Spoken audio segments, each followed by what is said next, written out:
starting with verse 22, Paul outlines his travel plans. He's going to go from Corinth to Jerusalem. That is about an 800-mile trip by sea. He's going to go from Jerusalem to Rome, which is about a 1,500-mile trip by sea. And then he's going to go from Rome to Spain, which is another 700-mile trip by sea.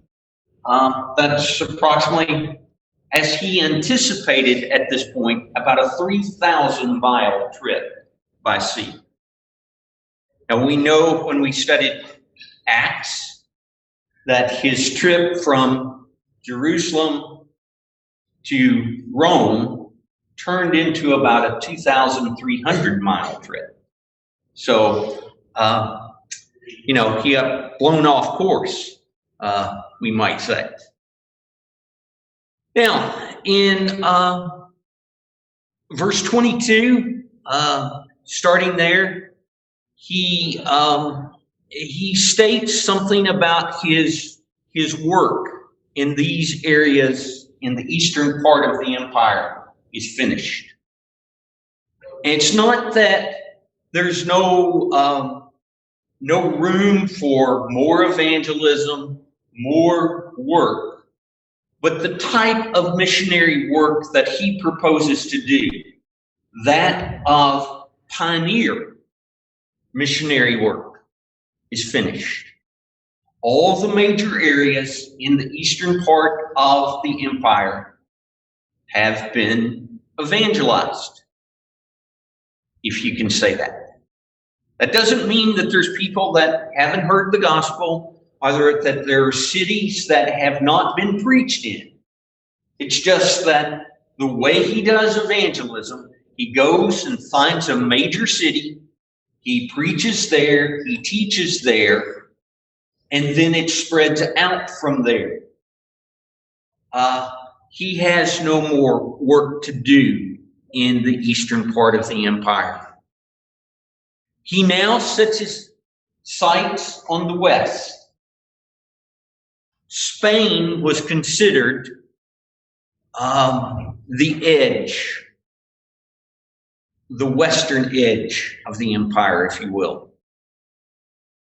It was a Roman colony. It consists of what is now Portugal and Spain, the Iberian Peninsula. And, it was the home of many Jews. It was the home of many Jews. So this is his plan to go to Spain. And if you want to see that idea of his pioneering missionary work, look back at verse 20. He says there, "Thus I make it my ambition to proclaim the good news, not where Christ has already been named, so that I do not build on someone else's foundation." And if you look at 1 Corinthians chapter 3, verse 10, he expresses that idea again. "According to the grace of God given to me, like a skilled master builder, I laid a foundation and someone else is building on it." And then he goes on to talk about some of that.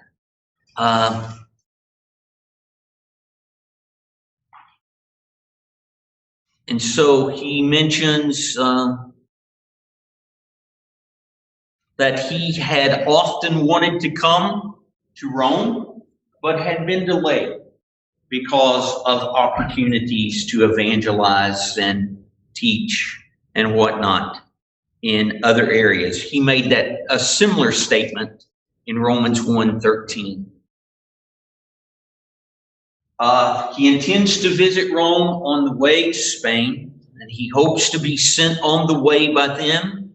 He expects or hopes to be supported financially by them, and he expects their encouragement their prayers, and even for them to accompany him to what we might say the ship, the departing. And we see that happening in Acts 20:38 and 21:5, something like that. He's going to enjoy their company for a while. He knows many of them. When you look at Romans 16, he knows many of them.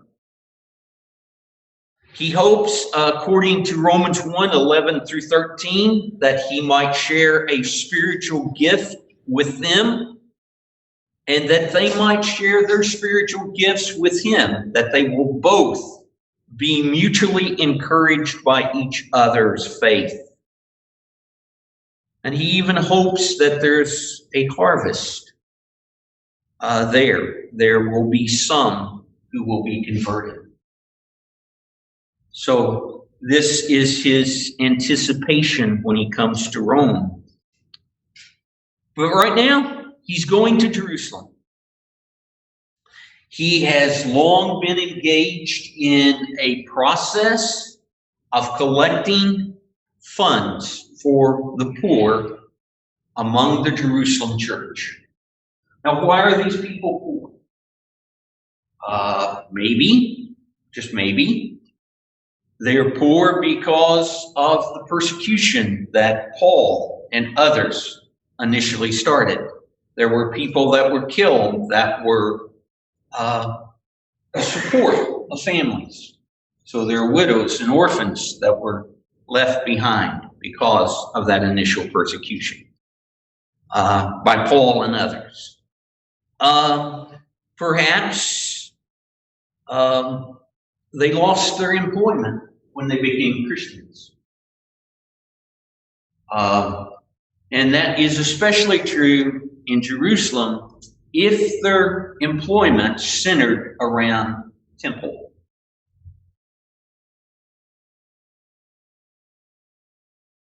They were no longer allowed to participate in those activities. And this third idea, I don't think this one quite applies, but it may. They were too generous in the beginning. You know, they sold what they had and they gave to people that had need. I don't think Paul will allow us to do that according to some of the Corinthian passages. And then, of course, there was a famine in the time of Claudius. Claudius is dead by the time this letter is written, but there were 2 or 3 famines in his time. And Paul had already, when he was at Antioch, taken a gift to Jerusalem. So this is not a new idea with him. He had done this before in Acts 11:27 through 30 and Acts 12:25. The Galatians 2 passage. So when the Jerusalem church, the leaders of the Jerusalem church, recognized Barnabas and Paul as being evangelists, missionaries to the Gentiles, they encouraged him to remember the poor. He mentions at this time in these verses, he specifically mentions Macedonia and Achaia. And he says they have been pleased to share their resources with the poor among the saints of Jerusalem. He probably mentioned these 2 areas simply because they were closer to Rome. But we know that other churches were involved. The churches of Galatia were involved.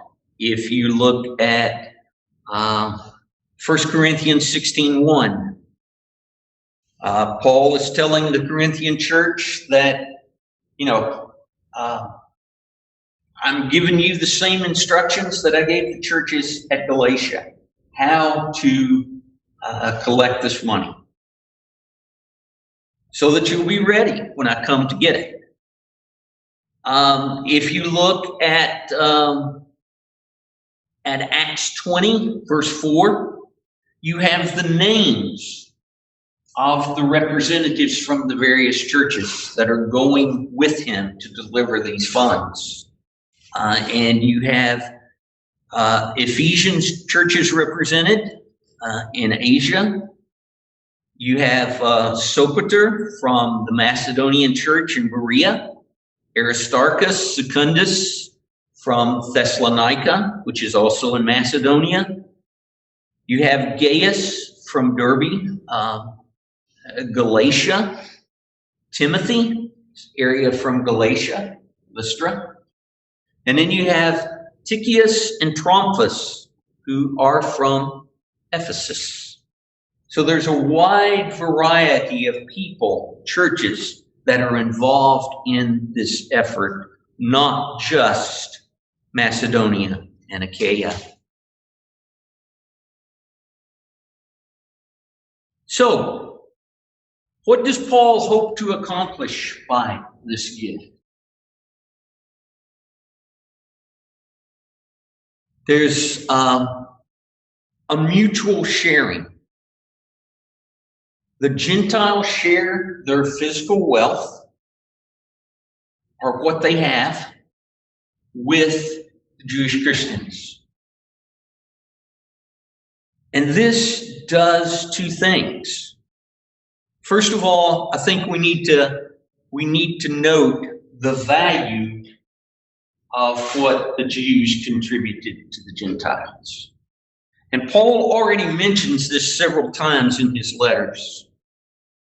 The Jews, according to chapter 3, had the oracles of God. They were descendants of Abraham, the father of the faithful. Father of the faithful, not only of Jews, but the father of faithful Gentiles. They were the ancestors of the Christ, the Messiah. Chapter 9, verse 5. They were the root into which the Gentile Christians were grafted into. We have to go back to John 4:22 for a verse too.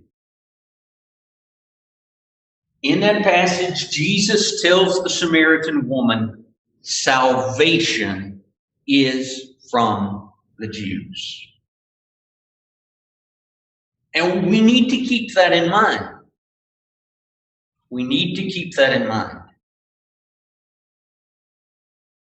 Our heritage as Christians, starts with the first 39 books of the Bible. Starts there. Now, the Jewish Christians shared with the Gentile Christians their spiritual blessings. They brought the Gentiles into the root. The Gentiles were grafted into that root. Now, the Gentiles are expected to share what they have physically with the Jews, and they are mutually blessed. Gentiles blessed spiritually, Jews blessed physically. They share the blessings. This is a way to promote unity among believers. And that's his point in, verse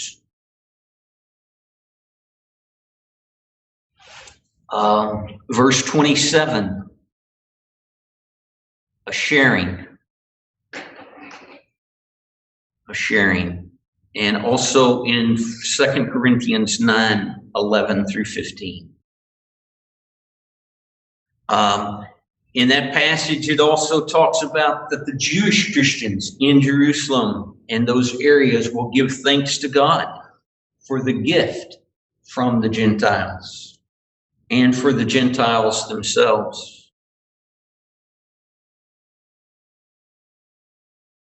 Now, so when Paul talks about in verse 29, so he says, after he does that, I will set out by way of you to Spain. And I know that when I come to you, I will come in the fullness of the blessings of Christ. And then he talks about in the end of this chapter, his prayer concerns. And I'm going to kind of jumble all that together. Let's look at that prayer a little bit. First of all, we don't even know if he got this right. Church tradition, the writings of Clement of Rome around 96 to 97 AD says that he did. There is a comment that he makes in his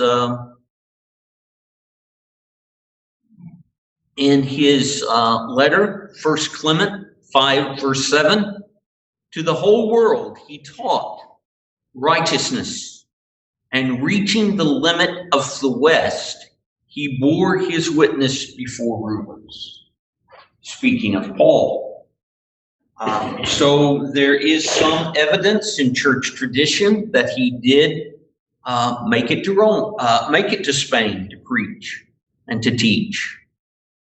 But as far as the scriptures are concerned, we basically leave him at the end of Acts in prison. And we think he was released. He was expecting to be released from indications of what he writes in Philemon, verse 2.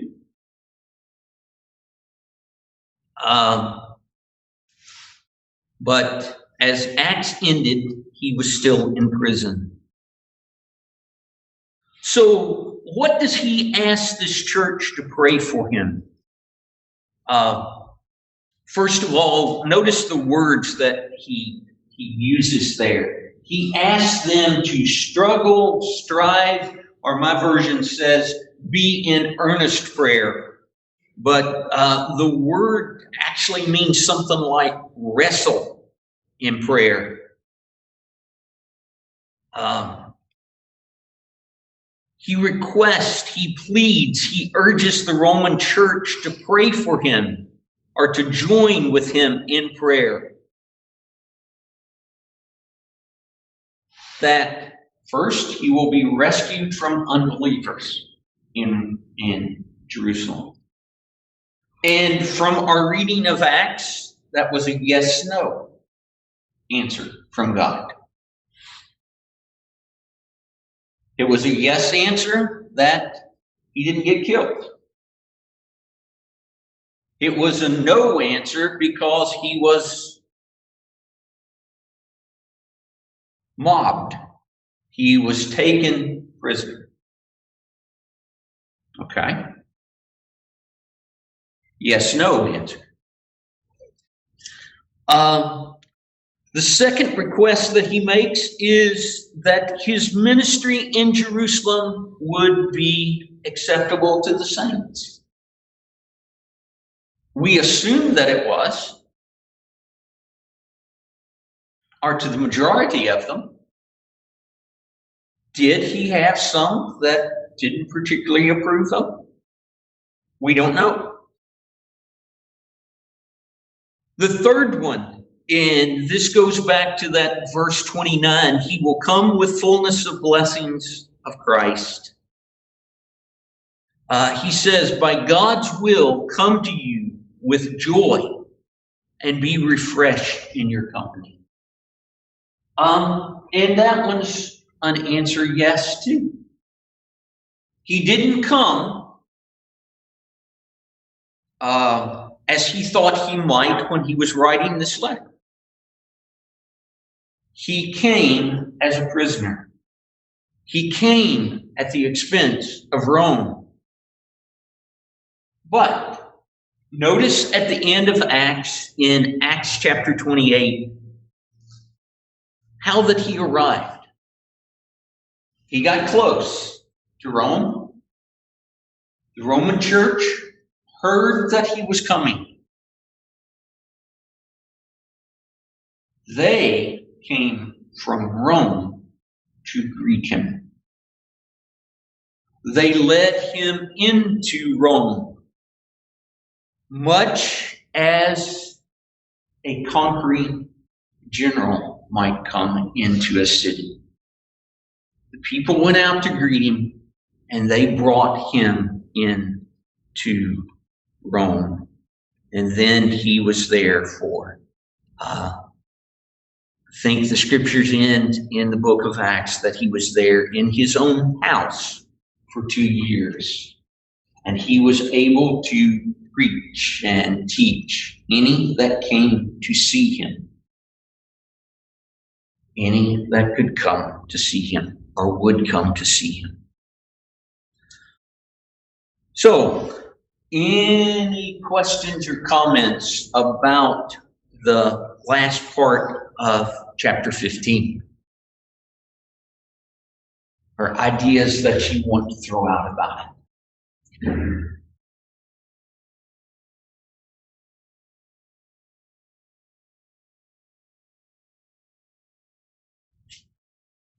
Okay. And that moves us on into chapter 16. Chapter 16 is divided into 5 sections. Verses 1 and 2 is a letter of commendation for Phoebe. Verses 3 through 16 are greetings to Christians in Rome. Verses 17 through 20 are a warning against those who will are false teachers and who will cause division and dissension among the church. The fourth one is greetings to the Romans from Paul's companions, people that are with him. And then there's a closing doxology in verses 25 through 27.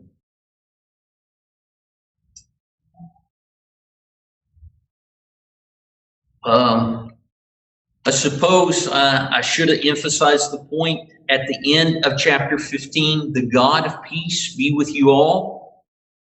And I think he's still thinking about this idea that he's been talking about in chapter 14, 15, about peace within the church between the various factions of Jew and Gentile, those that were pro-law, those who were kind of saying, the law, but that there would be peace between the groups in the church at Rome.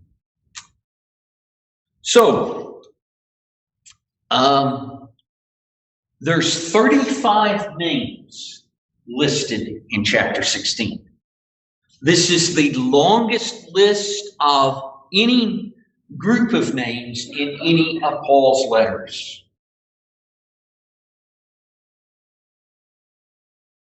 And it, nowhere else does he mention as many names. There's 27 names that are in Rome, and there's 8 that are with Paul.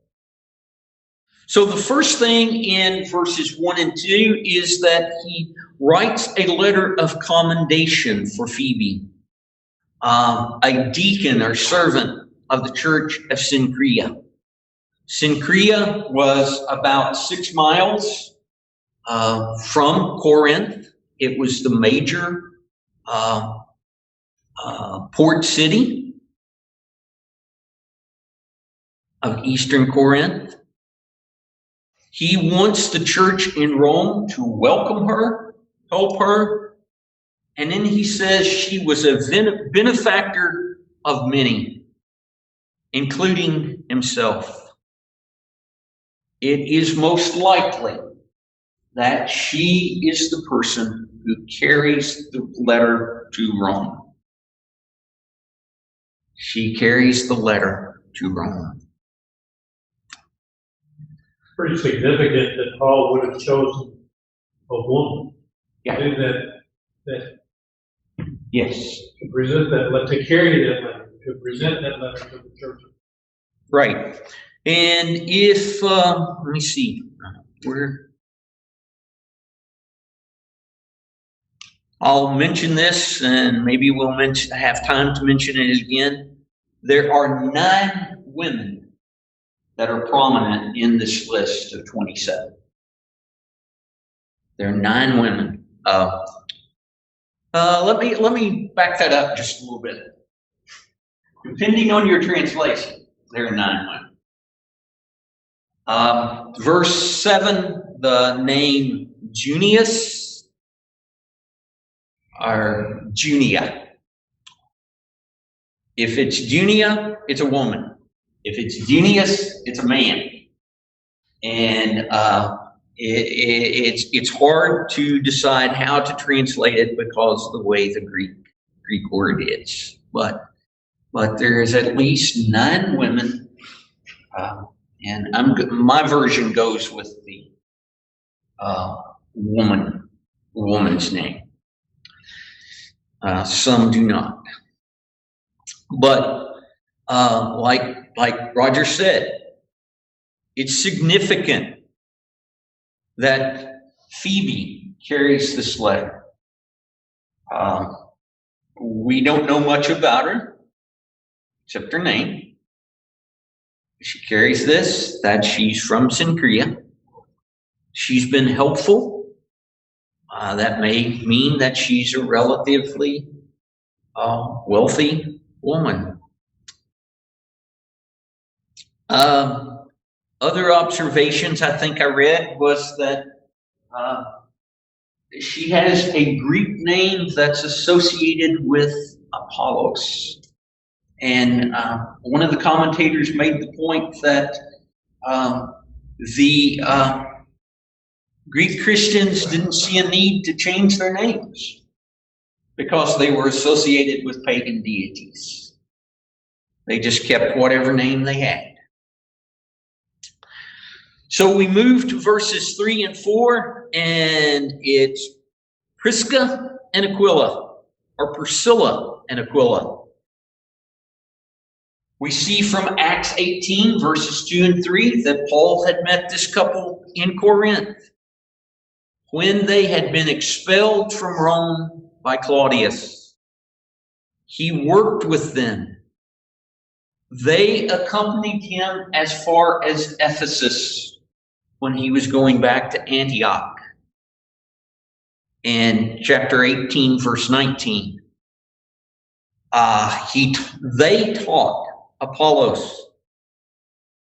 They are again in Rome. They have returned home after Claudius allowed the Jews to come back.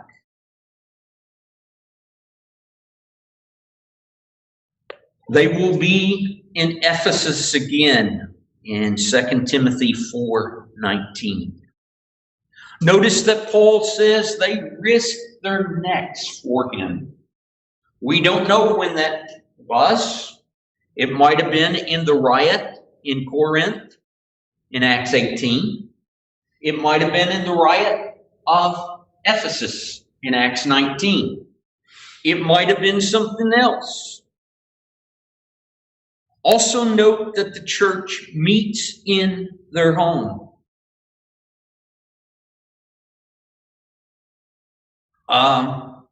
The next person that he mentions is Epaphras,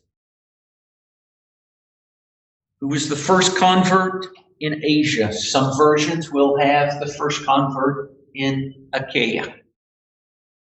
But most recent translations say Asia.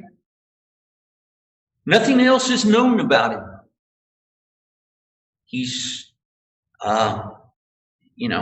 he's beloved. He is the first convert. There's a woman named Mary who's described as a hard worker. Andronicus and Junia, that's the ones that can't quite make up our minds how to translate the word. It could be either masculine or feminine in the way that the word comes across in the Greek. They may have been a husband and wife team. They're fellow Jews, they're prisoners. They're described as apostles. They were converted before Paul.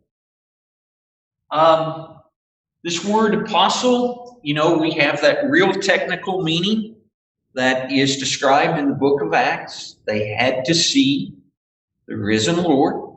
They had to be with him from the beginning of his ministry.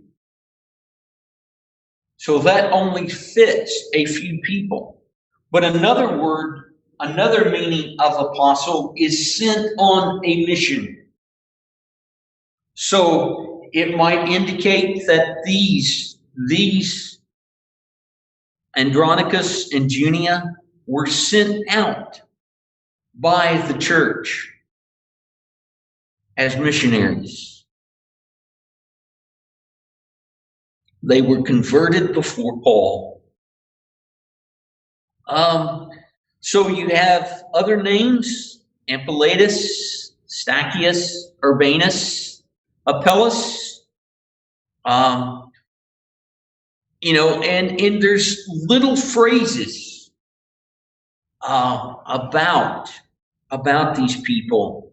Ampliatus, beloved in the Lord. Stachys, beloved. Urbanus, co-worker. Apelles, approved in the Lord or in Christ. And this is a Greek name that a Jew who might have had the name Abel might have taken. So you're going to have people in here that are of various Greek and Roman and Jewish backgrounds. You're also going to cross the social stacks of stuff. The names in verse 8, 9, 14, and 15, Ampliatus, Urbanus, Hermes, Philologus, and Julia, were common slave names. They were common slave names. And we've already talked about these women. 4 of these women have the names, are described as having worked hard for the Lord. Mary, Tryphenia, Tryphosa, Perseus, Junia, Nereus' sister. But that's not the ones specifically that worked hard for the Lord.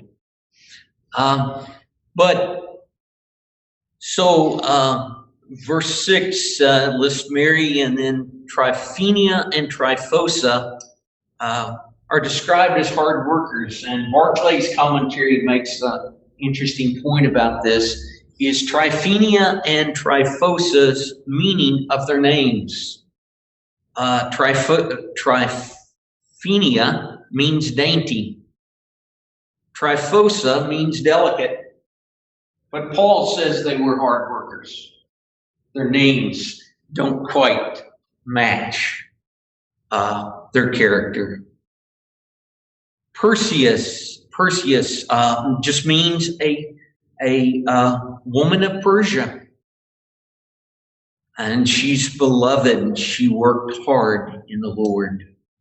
Rufus may have been the son of Simon of Cyrene in Mark 15:21. And his mother is important here.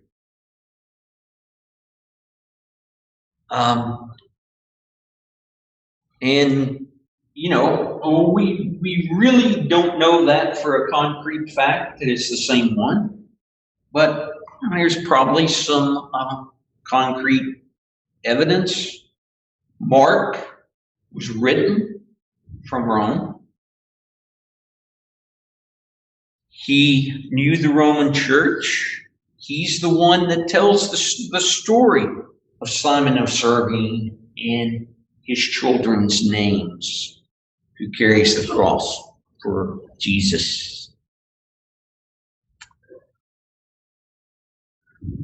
So these women in verses 6 and 12 worked hard in the Lord, and the actual word means that they worked to the point of exhaustion. To the point of exhaustion. So verses 15 through 15 are groups of 5, and they may have churches that were meeting in their homes. These may have been the leaders. They have something in common, the way the names are listed. Let's talk about the family of Aristobulus. This may have been the grandson of Herod the Great. And if so, this was a friend of the Emperor Claudius. He's dead now. And so possibly this is the way that the household of Caesar acquired this territory, this household, if you will. And this is how slaves in Caesar's household became believers, is that there were some that were already there. A Herodian, a relative, a fellow Jew, and he may have had an association with the Herods.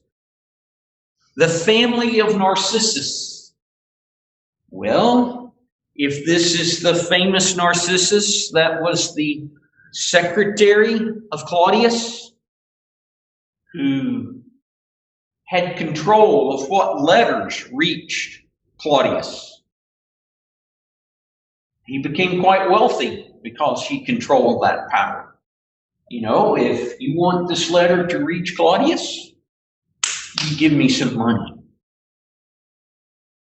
So this may have been that household. He was compelled to commit suicide after the emperor was murdered. And Nero ascended to the throne. Okay, I've talked too much about this. But look at this, 3 times in verses 3 and 7 and 9. These people are said to be in Christ. 5 times they are said to be in the Lord, 8, 11, 12, and 13. 2 times there's family language that is used, verses 1 and 14. They're called beloved, 5, 8, 9, and 12. They're fellow workers, 3, 9, 6, and 12. They're fellow sufferers, 4 and 7. He tells them to greet one another in the customary way, the holy kiss. But greet one another. You know, personal greetings may not seem like a lot, but it does go away in removing tensions, especially if you're greeting those people that you tend to disagree with. greet them. Make them feel welcome. The churches of Christ greet you. The churches from areas around greet them. Then the warning, 17 through 20. We don't exactly know what Paul is warning them against, but there's a group that's causing division. Maybe it's the Judaizing teachers. Maybe it's just a general warning that watch out. And we know that the New Testament is full of these things. If you go to 3 John, there's a man named Diotrephes that's promoting himself. If you look in Galatians, there's a group that's promoting a different gospel. If you go to the book of Colossians and even the writings of 1 John, I would argue, you have a syncretism, a mixing of philosophies. And this warning is there. Okay, the next thing is that the various people that are with Paul, and just point out 2 of them, 2 or 3 of them. Timothy was Paul's companion since Acts 16. He was often sent on a mission by Paul. Lucius, Jason, Sophister, Tertius, who is the writer. Paul dictates the letter to this guy, and he writes it down. We don't know who the guy Tertius is, but think of what the names mean. Tertius means 3. Quartus means 4. So F.F. Bruce thought, well, it's a possibility that Quartus might be his younger brother. Don't know that. And if these would indicate that these were once slaves. Okay. And then Gaius and Erastus and others. The main things that he has at the end, we want to read the doxology, not comment too much about it. Now to God who is able to strengthen you according to my gospel and the proclamation according to the revelation of the mystery that was kept secret for long ages, but now has been disclosed, and through the prophetic writings is made known to all Gentiles according to the command of the eternal God to bring about the obedience of faith. To the only wise God through Jesus Christ, to whom be glory and forever. Security is found in God alone. Security is found in God alone. It's found in the gospel, the proclamation of Jesus Christ.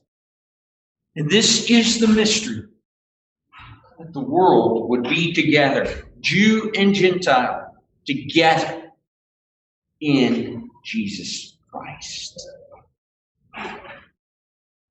Okay. Sorry. That's it.